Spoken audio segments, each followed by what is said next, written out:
السلام علیکم ورحمۃ اللہ وبرکاتہ۔ اسٹوڈنٹس، گزشتہ کلاس میں ہم رامائن کا ایک سین نظم جو شروع کیے تھے، یہ نظم دراصل چک بست کی لکھی ہوئی ہے جن کا پورا نام برج نارائن چک بست تھا۔ تو میں نے رامائن کی وہ ساری کہانی آپ کو کہیں سنائی ہے کہ رامائن میں کردار کون کون ہوتے ہیں وغیرہ ہم نے گزشتہ سیشن میں جانا تھا۔ تو اب دیکھیں گے رامائن کا ایک سین کیا ہے۔ تو مطلب راجا رام کا ماں سے رخصت ہونا، جیسے ہم گزشتہ کلاس میں بحث کر رہے تھے کہ رام کو ان کی سوتیلی ماں کیکئی کے حکم سے کیا ہوا ہے، راجا دشرتھ انہیں 14 برس تک بنواس پر جانے کا حکم دیا ہے۔ تو اس حکم کو مانتے ہوئے باپ سے رخصت ہو کر آئے ہیں، اب ماں سے رخصتی طلب کرنے کے لیے آئے ہوئے ہیں۔ تو ان کی ماں کا نام ہے کوشلیہ۔ وہ دراصل دکھ درد میں بھری ہوئی بیٹھی ہوئی ہے۔ تو اب اس ہم نظم کا مطالعہ کریں گے۔ رخصت ہوا وہ باپ سے لے کر خدا کا نام، راہ وفا کی منزل اول ہوئی تمام، منظور تھا جو ماں کی زیارت کا انتظام، دامن سے اشک پوچھ کے دل سے کیا کلام، اظہار بے کسی سے ستم ہوگا اور بھی، دیکھا ہمیں اداس تو غم ہوگا اور بھی۔ تو باپ سے اللہ کا نام لے کر وہ رخصت ہوئی ہیں اور اب اپنی ماں سے ماں کی زیارت اور ان کا جو ہے اجازت لینے کی ضرورت ہے۔ تو یہاں پر آئے ہیں اور دیکھ رہے ہیں کہ ماں نہایت ہی غمگین ہے۔ تو ایسے میں اگر آنسو بہاتے ہوئے جائیں گے تو انہیں اور بھی غم ہوگا، یہ سوچ کر کیا کیا ہے، آنسوؤں کو پوچھ لیا ہے۔ دل کو سنبھالتا ہوا آخر وہ نونہال، خاموش ماں کے پاس گیا صورت خیال، دیکھا تو ایک در میں ہے بیٹھی وہ خستہ حال، سکتہ سا ہو گیا ہے یہ ہے شدت ملال، تن میں لہو کا نام نہیں زرد رنگ ہے، گویا بشر نہیں کوئی تصویر سنگ ہے۔ تو اس طرح رام کیا کریں، اپنے دل کو سنبھالتے ہوئے ماں کے پاس گئے ہیں۔ تو ماں کیسی ہے، خستہ حال ہے، یعنی اسے جیسے سکتہ سا ہو گیا ہے، کچھ حرکت نہیں ہے اس میں، چہرہ اس کا زرد پڑ گیا ہے، جیسے تن میں لہو ہی نہ ہو، ایسا لگ رہا ہے جیسے کوئی مورت در پر بیٹھی ہوئی ہو۔ کیا جانے کس خیال میں گم تھی وہ بے گناہ، نور نظر پہ دیدہ حسرت کی نگاہ،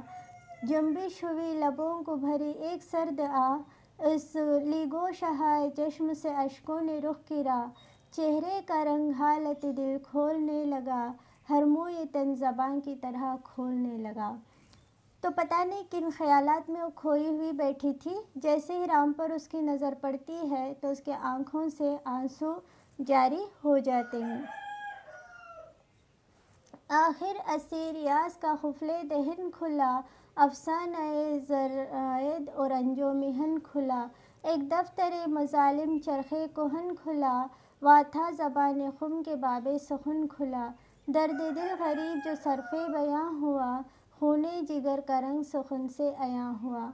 تو جتنا درد، جتنا غم، یعنی خون جگر وہ اپنے سینے میں چھپا کے بیٹھی تھی، تو اب کیا ہو رہا ہے، جیسے اس کی زبان کا تالا کھلا ہو اور سارا فسانہ رنج و محن کا وہ بیان کرنے لگی ہے۔ رو کر کہا خاموش کھڑے کیوں ہو میری جاں، میں جانتی ہوں جس لیے آئے ہو تم یہاں، سب کی خوشی یہی ہے کہ تو صحرا کو ہو رواں، لیکن میں اپنے منہ سے نہ ہرگز کہوں گی ہاں، کس طرح بن میں آنکھوں کے تارے کو بھیج دوں، جوگی بنا کے راج دلارے کو بھیج دوں۔ تو کہتی ہے، رو کر کہتی ہے، ارے تم یوں خاموش کیوں کھڑے ہو، یعنی میں تم جس مقصد سے آئے ہو اس کو بخوبی جانتی ہوں، یہاں تو سب چاہتے ہیں کہ تم صحرا کو چلے جاؤ، لیکن میں اپنے منہ سے ہرگز تمہیں اجازت نہیں دے سکتی، کیونکہ تم میرے آنکھوں کے تارے ہو، تو تمہیں جوگی بنا کے میں کیسے بھیج سکتی ہوں۔ اس طرح رام کی ماں رام سے کہتی ہے۔ دنیا کا کیا ہو گیا ہے ایک ایسا لہو سفید، اندھا کیے ہوئے بھی ہے زر و مال کی امید، انجام کیا ہو کوئی نہیں جانتا یہ بھید، سوچے بشر تو جسم ہو لرزاں مثال بید، لکھی ہے کیا حیات ابد ان کے واسطے، پھیلا رہے ہیں یہ جال کس دن کے واسطے۔ تو وہ کہہ رہی ہے دنیا والوں کا کیا خون سفید ہو گیا ہے، کیسے دولت نے انہیں اندھا کر کے رکھ دیا ہے، کیا اس کائنات کا راز وہ نہیں جانتے، اگر وہ اس راز کو جاننے لگیں تو بید کے درخت کی طرح ان کا جسم بھی لرزے گا، لیکن ان لوگوں کو لگتا ہے کہ وہ ہمیشہ کے لیے زندہ رہیں گے، لیکن ایسا ممکن نہیں ہے، پھر کس دن کے واسطے وہ یہ جال پھیلا رہے ہیں۔ لیتی کسی فقیر کے گھر میں اگر جنم، ہوتے نہ میری جان کو سامان یہ بہم، دستہ نہ سام بن کے مجھے شوکت و حشم، تم میرے لال تھے مجھے کس سلطنت سے کم، میں خوش ہوں پھونکتے کوئی اس تخت و تاج کو، تم ہی نہیں تو آگ لگاؤں گی راج کو۔ تو کہتی ہے اگر میں کسی فقیر کے گھر میں جنم لیتی تو شاید مجھے یہ غم اٹھانا نہیں پڑتا، یہ درد برداشت کرنا نہیں پڑتا، تو یہ شوکت و حشم سام کی طرح مجھے ڈس رہا ہے، اے میرے لال تم مجھے سلطنت سے کسی طرح کم نہیں ہو، یعنی سلطنت کی تمہارے آگے کوئی حیثیت نہیں ہے، اگر کوئی اس تخت و تاج کو بھی مٹا دے تو مجھے خوشی ہوگی، میں اگر تم نہیں ہوں گے تو میں اس سارے راج کو آگ لگا دوں گی، یعنی ماں کی ممتا بتا رہی ہے۔ کن کن ریاضتوں سے گزارے ہیں ماہ و سال،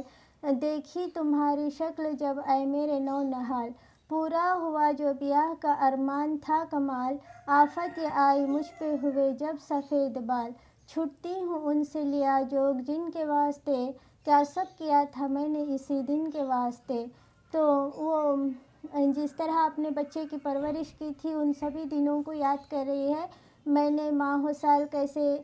کتنی ریاضتوں سے گزارے تھے، یعنی جب بچہ چھوٹا ہوتا ہے تو وہ 1 مہینے کا ہے 2 مہینے کا ہے، اسے کتنے پیار سے لاڑو پیار سے پالا جاتا ہے، پھر جیسے جیسے وہ بڑا ہوتا ہے تو اس کے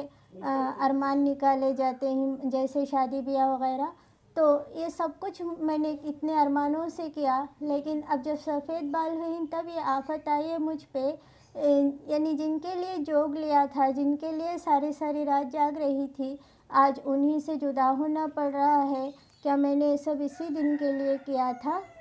کہہ رہی ہے۔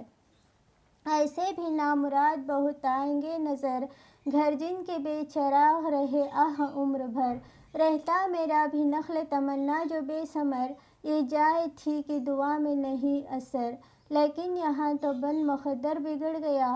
پھل پھول لا کے باغ تمنا اجڑ گیا۔ تو وہ کہہ رہی ہے کیسے کیسے نامراد لوگ بھی رہتے ہیں جن کے گھر بے چراغ رہ جاتے ہیں، یعنی جن کی کوئی اولاد نہیں ہوتی، کاش کہ میری بھی کوئی اولاد نہ ہوتی، کاش کہ میری دعاؤں میں بھی اثر نہ ہوتا، لیکن یہاں تو تقدیر بن کے بگڑی ہے، ایک